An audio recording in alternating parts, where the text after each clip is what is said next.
ल त्यो पारीदेखि नै त्यो जंगलको छेउमा एउटा घर चाहिँ त्यो हुला घर हो त्यो हैन त्यो घरको आसपासको त्यो अहिले जंगलले घेरिएको छ त्यहाँ पहिला बस्ती हो त्यहाँ बस्ती हो त्यो रारा छाप्रु भन्ने बस्ती हो त्यहाँको बस्ती हो यहाँ माथिको यतातिरको पनि बस्ती हो यहाँ अनि त्यो बस्ती भएको ठाउँमा यहाँ गाउँहरू थिए त्यो गाउँलाई चाहिँ 35 सालमा यो राष्ट्रिय निकुञ्ज स्थापना भइसकेपछि यिनीहरूलाई नेपालगञ्जको चिसापानी गावर भन्ने ठाउँमा चाहिँ सारिएको छ त्यो बस्ती पहिला यहाँ रहँदाखेरिको अवस्थामा अब परपूर्वकाल कहिले नै हो भनौँ न त्यतिखेर चाहिँ अब यहाँ राराताल भएको ठाउँमा जग्गा थियो रे अनि त्यहाँ उनीहरूको त्यहाँ बस्तीमा अब मान्छेहरू बसोट भइरहेको थियो एउटा महादेव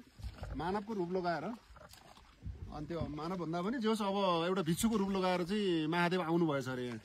आइसकेपछि अनि त्यो घर घरमा उनीहरूले भिक्षा माग्दै हिँडिसकेपछि अनि कसैले पनि भिक्षा दिएन त्यहाँ भिक्षा पनि दिएन पानीसम्म पनि दिएन अरे त्यहाँ दिएन अनि त्यसपछि पानी नदिएपछि उनीहरू जहाँ धारो भेटिन्छ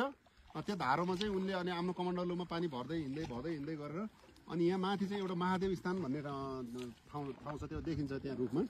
त्यहाँनिर एउटा चाहिँ बुढी बोजै एकजना बसिरहेछन् त्यहाँ